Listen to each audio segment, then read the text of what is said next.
S'ils ne peuvent pas se rendre dans leur circonscription, ils les représentent. Ce qu'on attend, c'est la paix, pour s'organiser, gagner du terrain, et après on pourra travailler. Face à l'agitation, et avant même la fin des débats, le chef du gouvernement finit par s'éclipser. Il sera contraint de démissionner 2 mois plus tard.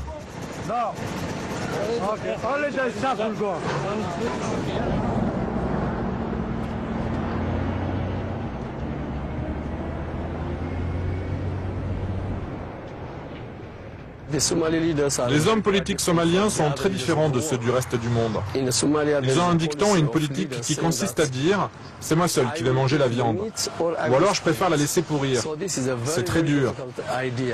Et puis, tout le monde veut la paix, mais seulement selon ses propres critères. Pas de compromis, pas de tentative de conciliation. Tout le monde débarque et dit « voilà ce qu'il faut faire pour régler la question somalienne ». Et si on ne l'accepte pas, c'est la guerre. Le TFG aujourd'hui, le gouvernement transitoire, c'est rien d'autre qu'une mafia qui pompe l'aide internationale. Il contrôle 4 pâtés de maison à Mogadiscio et le siège des Nations Unies à New York, c'est tout. Et 98% du pays, il ne le contrôle pas. Alors entre-temps, qu'est-ce que vous avez? La nature ayant horreur du vide, elle s'est remplie avec ce qui était le plus facilement disponible, l'islam. C'est la religion de tout le monde, c'est la religion du gars au coin de la rue. Bon, aujourd'hui, les militants islamistes sont la seule force cohérente en Somalie. Pourquoi? Parce qu'en dehors d'eux, il n'y a rien. Et on s'obstine à aider un État bidon, et donc on fait le lit des militants islamistes. D'un côté, un gouvernement incompétent. De l'autre, des fondamentalistes islamistes.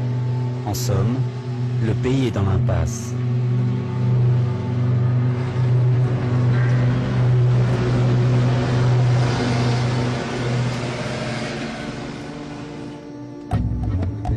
Malgré l'absence quasi totale d'État depuis 2 décennies, il existe encore une vie économique en Somalie. Le port fonctionne. Mais pour l'alimenter, les équipages des cargos doivent continuellement braver la guerre et les mers infestées de pirates. La plupart des cargos viennent des ports de la région, de Dubaï et des Émirats. Les équipages sont pakistanais ou philippins. Pour garder de bons rapports avec ces étrangers qui osent encore faire escale ici, Abdi, le chef du port, fait ce qu'il peut. Hé, toi là-bas, appelle-moi le capitaine. Alors, capitaine, combien de temps ça vous a pris pour venir des Émirats? Environ 10 jours. Pour venir ici, il a fallu faire très attention. Il faut ouvrir l'œil, jour et nuit. Il faut vraiment faire attention. Moi, si vous voulez, j'aurai une requête pour votre gouvernement. Je ne sais pas, moi, peut-être qu'il serait possible de sécuriser le passage. Oui. Avec, par exemple, des gardes-côtes un petit peu partout. Bon, comme vous le savez, le gouvernement somalien est très fragile.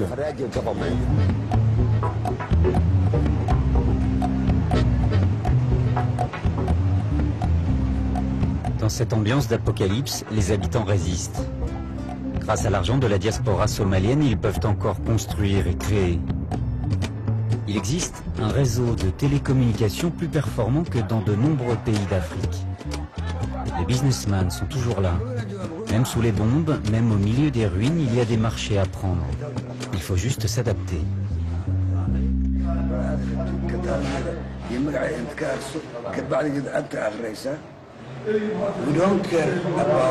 On se fiche de savoir où on est et qui contrôle. Que ce soit le gouvernement ou les shebabs. Nous allons où nous voulons. On n'embête personne et personne ne nous cherche des ennuis. C'est difficile, mais on s'adapte à la situation. Nous allons où nous voulons, en paix. Et nous payons les taxes à qui il faut, au gouvernement ou au shebab. Ces derniers temps, c'est mieux de payer au shebab. Et oui, le gouvernement ne tient que 2 kilomètres. Et encore, il n'y a pas de sécurité là. Aucune sécurité. Et on se fait braquer.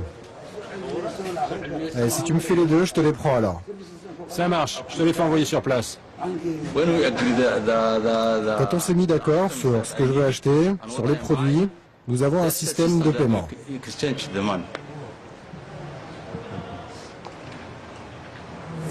Avec du cash ou par les banques, des banques étrangères, des agences de transfert d'argent. C'est comme ça qu'on fait. Et alors, parfois même, je lui amène des chèvres et lui me fournit 2 pompes à eau en échange. On peut aussi faire comme ça. Ça vient d'Italie. Ça de France. Ça vient d'Allemagne. Ça, c'est du PVC. S'il y avait des magasins ici, j'en avais 9 comme ça.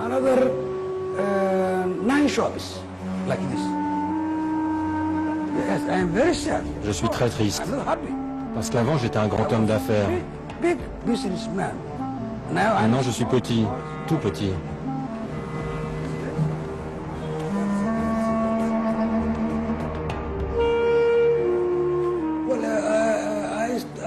Je lutte pour survivre.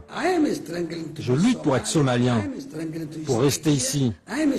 Je me bats pour aider les gens. Je lutte pour continuer à croire que je suis toujours un Somalien. Je ne veux pas devenir un réfugié.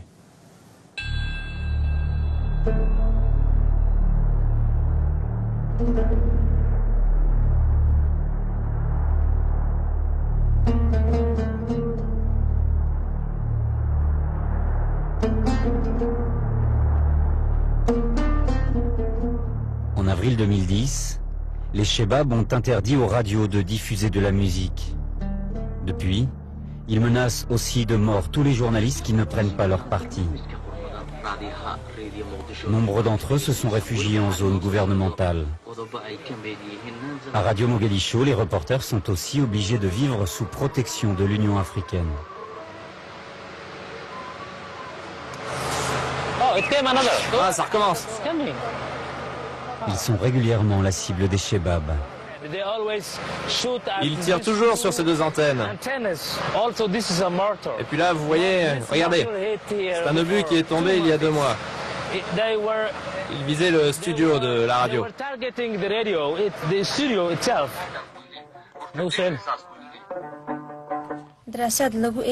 Des recherches scientifiques ont été réalisées sur l'argent et le bonheur. Les spécialistes ont mené l'enquête pour voir si on pouvait acheter le bonheur. Les recherches ont soulevé beaucoup de questions. Je m'appelle Nachat Bachir.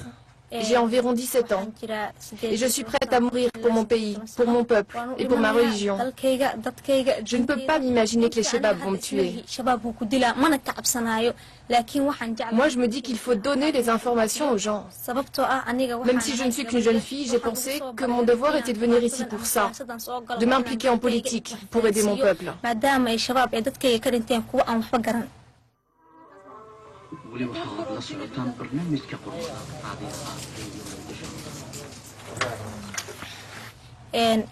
Je ne suis pas rentrée chez moi depuis plus de 6 mois. Mon seul moyen pour contacter ma famille, c'est le téléphone. Et on ne peut pas se voir à cause des Chebabs, qui sont partout dans la rue et qui nous harcèlent. Allez, viens t'asseoir avec nous, on va discuter un peu. Non, non, là je range, laisse-moi ranger tout ça. Allez, si, viens, on discute maintenant.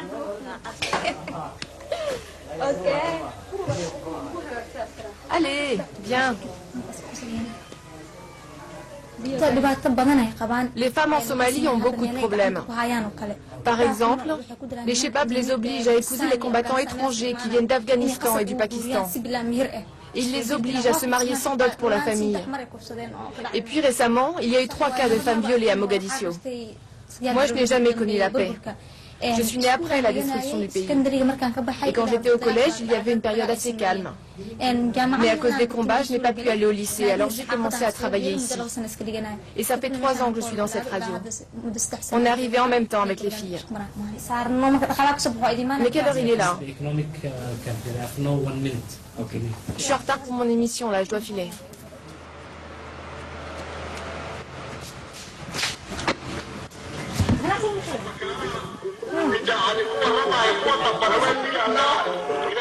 C'est bon, je suis là.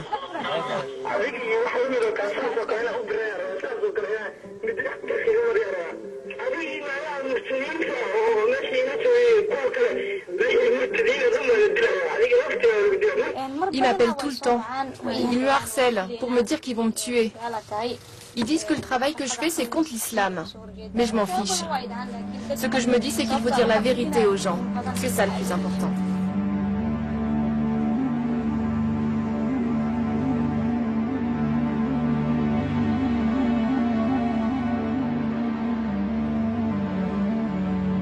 Ceux qui menacent la petite Nachad, les Chebabs, sont les militants islamistes les plus puissants et les plus nombreux. Avec moins de 4000 hommes, ils ont conquis en 3 ans un territoire grand comme la moitié de la France.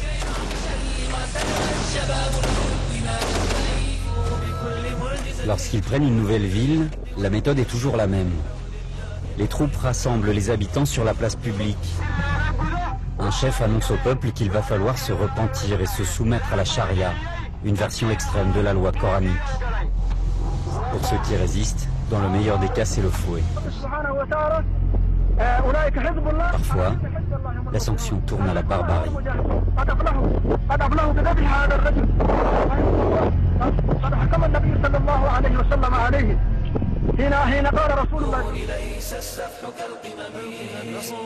Les Chebabs n'étaient au départ qu'un groupe de jeunes miliciens extrémistes.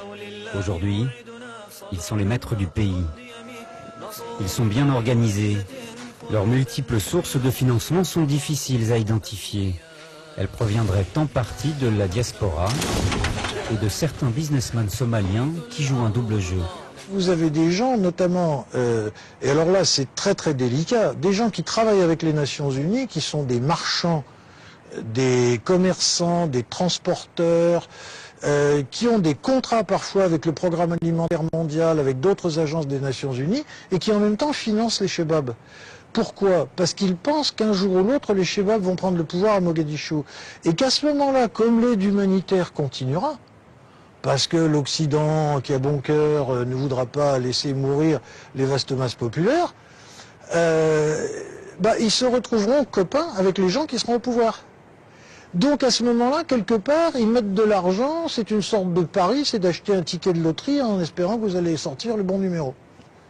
Et ça, c'est une autre source de financement qui, elle, est alors froide et qui c'est un investissement d'affaires. Les Chebabs ne cessent de se radicaliser. Récemment, dans une vidéo, leurs leaders ont même fait allégeance à Ben Laden. Leurs troupes comptent des dizaines de combattants instructeurs d'Al-Qaïda venus du Pakistan, d'Afghanistan et d'ailleurs. Ils ont importé leur méthode de guérilla et multiplient les attentats suicides. Sur cette vidéo, ce kamikaze somalien dit qu'il veut venger la mort de 2 chefs d'Al-Qaïda tués en Irak. Il se fait exploser quelques minutes plus tard sur une base de l'Union africaine.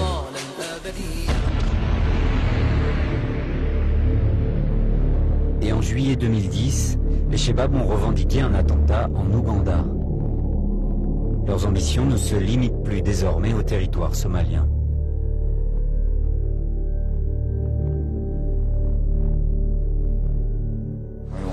Nous devons nous aider entre musulmans. Nous avons des liens avec Al-Qaïda. Ils nous aident, nous les aidons, nous avons les mêmes buts. Partout où les Américains sont implantés, on va attaquer. Même la Maison Blanche est une cible pour nous.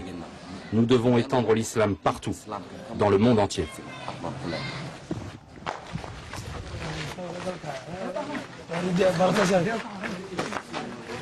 Ici, c'est la zone de séparation, la Green Line.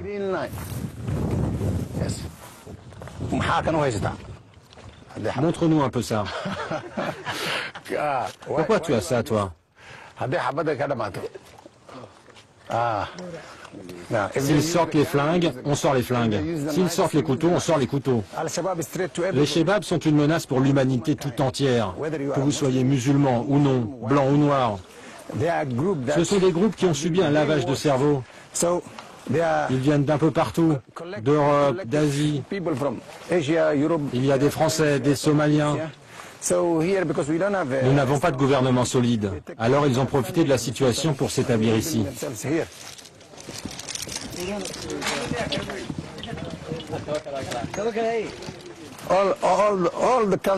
Tous les pays du monde doivent s'unir pour combattre le terrorisme. Ils ont toutes sortes de noms. Là, vous avez Al-Qaïda, un coup c'est les talibans, ou bien encore les Shebabs. Ils ont des noms différents, mais c'est en fait un même groupe, avec une même idéologie.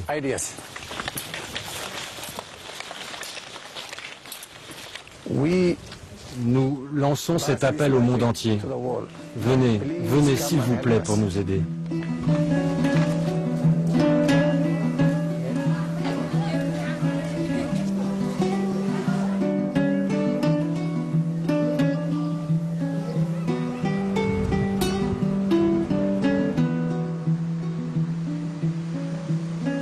Mogadiscio et le sud du pays ont tout de même connu une courte période de paix.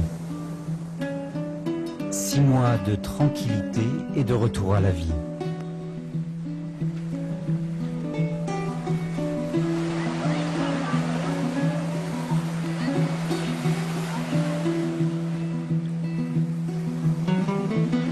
En 2006, l'Union des tribunaux islamiques conquiert le pouvoir. La vie ressurgit alors à tous les coins de rue jusqu'à donner à la ville un air de cité balnéaire entourée de ruines.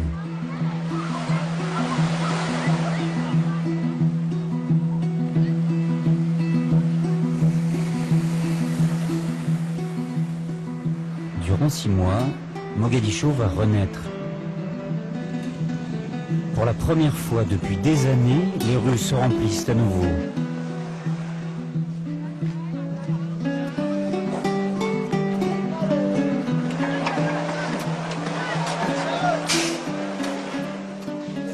Les étudiants reviennent en masse sur les bancs des écoles et des universités.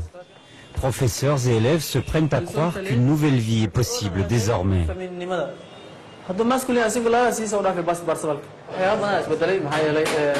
Avant, les étudiants ne pouvaient pas venir à l'école à cause des combats. Ça pouvait durer des mois et des mois. Et forcément, ils prenaient beaucoup de retard sur le plan éducatif.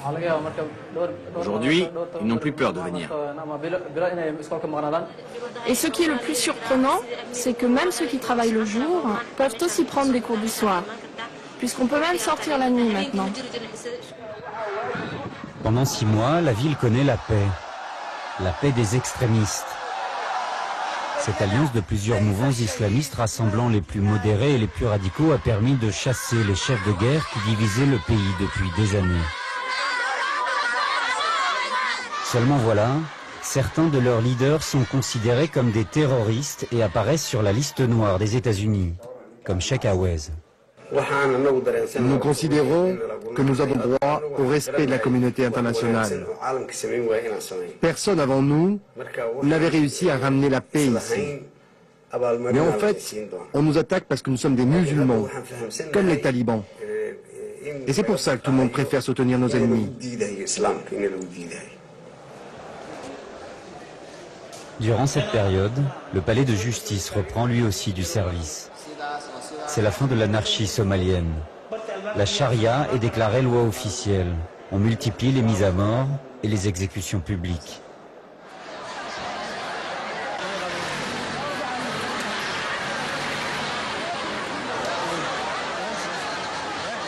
Avec leur méthode, les membres des tribunaux islamiques font peur au monde.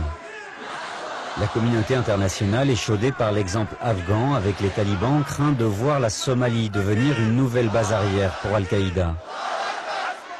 Elle choisit de soutenir une intervention militaire de l'armée éthiopienne. En décembre 2006, le leader spirituel du mouvement, Sheikh Sharif, un islamiste modéré, l'annonce au peuple. Je viens d'apprendre à l'instant que dans le nord du pays, les combats ont commencé. Les troupes éthiopiennes viennent de passer à l'attaque.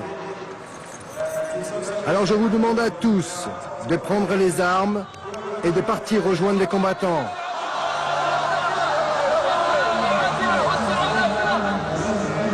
C'est la guerre aujourd'hui. Il faut se battre. Moins de 3 semaines après cet appel à mourir au combat, les tribunaux tombent. Les troupes éthiopiennes avec l'aval des États-Unis font leur entrée dans Mogadiscio. L'Éthiopie, L'ennemi historique et chrétien, allié de l'Amérique, occupe le pays pendant 1 an. La Somalie rebascule alors dans la guerre civile.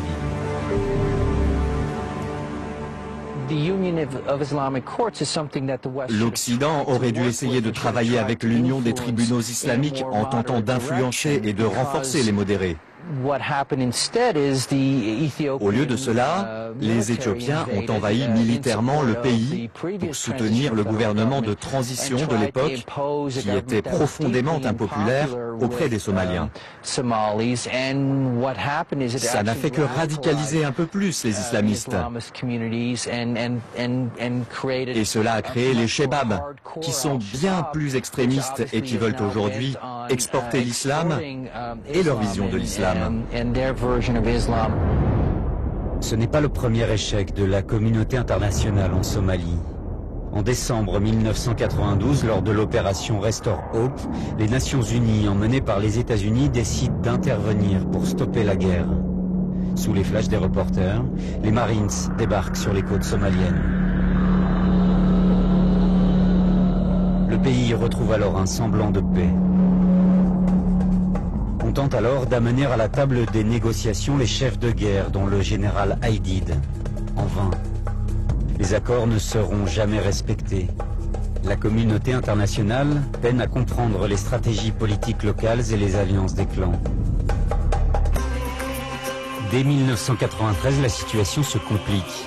Les forces de la coalition sont confrontées à l'hostilité des populations et des chefs de guerre. Les djihadistes tentent d'arrêter le général Aidid, mais la bataille de Mogadiscio vire au fiasco.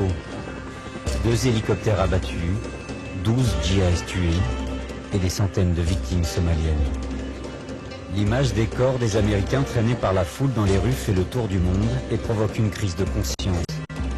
Les Américains et l'ONU se retirent après seulement 2 ans de présence. Le pays s'enfonce à nouveau dans une guerre sans fin.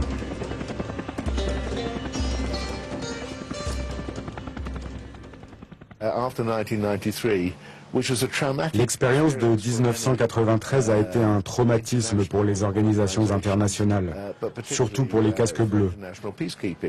La Somalie a été classée dans les pays trop difficiles à gérer. Et maintenant, les gens sont conscients du drame somalien, mais on ne sait pas vraiment quoi faire.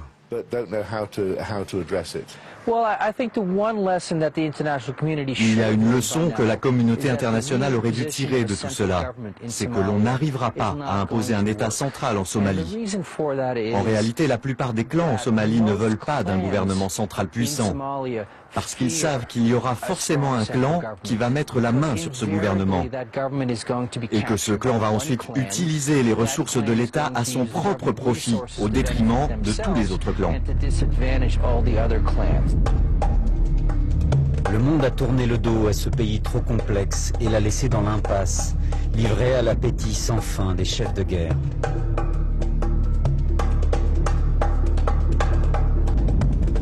La Somalie est devenue un État failli, sans police, sans armée, sans institutions. Un terreau idéal pour le fondamentalisme, mais aussi pour la piraterie. Elle s'est développée depuis le milieu des années 90. Au départ, de simples pêcheurs s'étaient armés pour se protéger contre les intrusions illégales des chalutiers étrangers dans leurs eaux territoriales. Quelques années plus tard, la protection des mers s'est transformée en un juteux business de piraterie.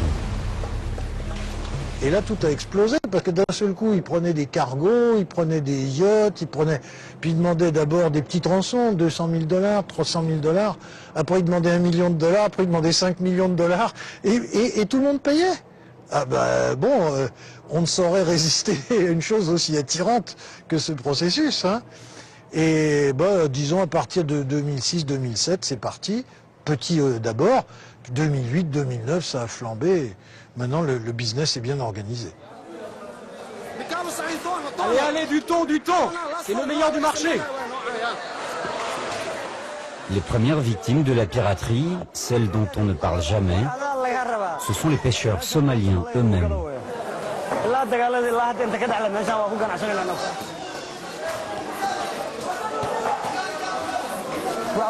Certains de ceux qui travaillaient pour nous sont partis rejoindre les pirates.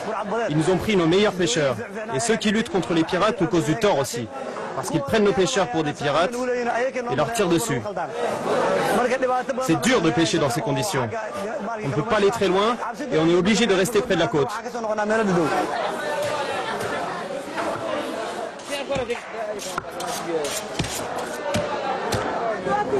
Les pays voisins subissent eux aussi la piraterie. Le Sakoba, chalutier kényan, est de retour au pays après 4 mois de prise d'otage.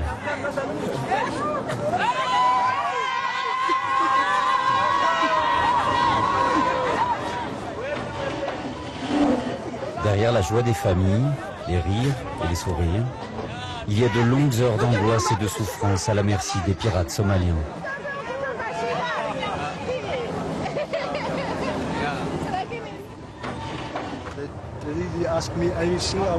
Ils ne m'ont rien dit. Même moi, j'étais... Mon cerveau, mon cœur... Aujourd'hui, je suis tellement heureux de retrouver mon pays. Pour les faire libérer, l'armateur a dû débourser 3 millions de dollars. Ils ont amené l'argent par avion et ils l'ont largué avec un parachute. Et ils sont venus le récupérer avec 2 bateaux.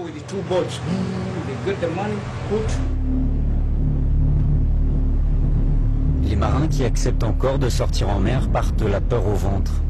Toute l'économie de la pêche kenyane tourne au ralenti.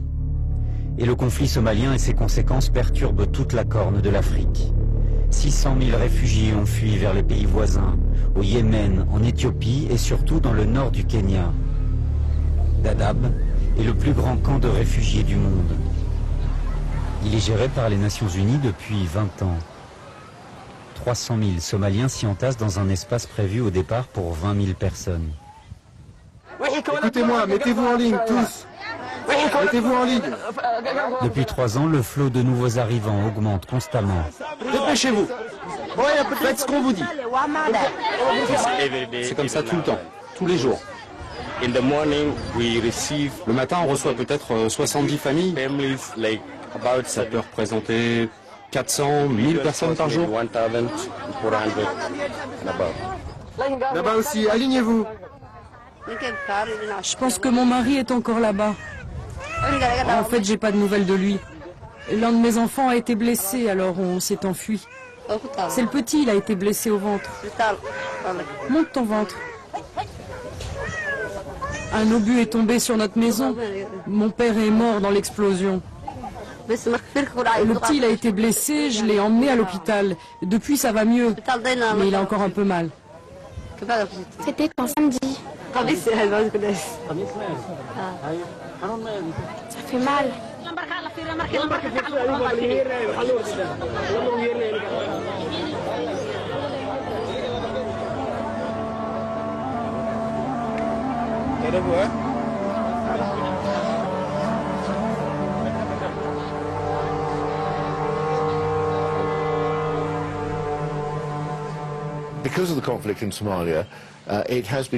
À cause du conflit, la Somalie est le pays qui génère le plus de réfugiés au monde. Il faut comprendre que si on ne fait rien, ou du moins si l'on ne fournit pas aux gens en Somalie l'aide humanitaire dont ils ont besoin, ce flot de réfugiés continuera à perturber la région dans son ensemble. Les tensions entre les réfugiés et les populations locales près des frontières vont augmenter. Et tout cela ne fera que déstabiliser un peu plus l'équilibre régional.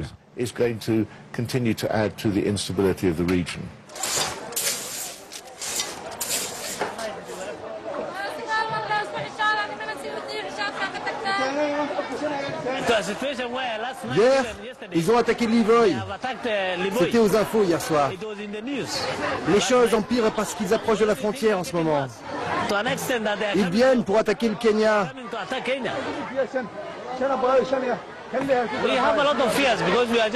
Nous avons très peur, parce qu'on n'est pas très loin de la frontière. Elle n'est qu'à quelques kilomètres. Ils ont déjà attaqué des endroits importants, comme les postes frontières. C'était hier seulement. C'est très dangereux pour nous ici, si on reste.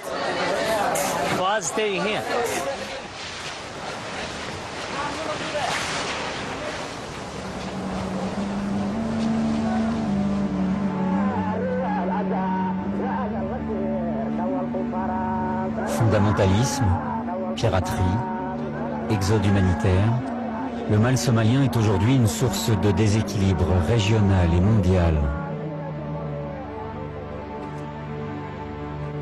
Sera-t-il possible un jour de reconstruire une institution décentralisée, adaptée aux fonctions de son peuple et de ses clans?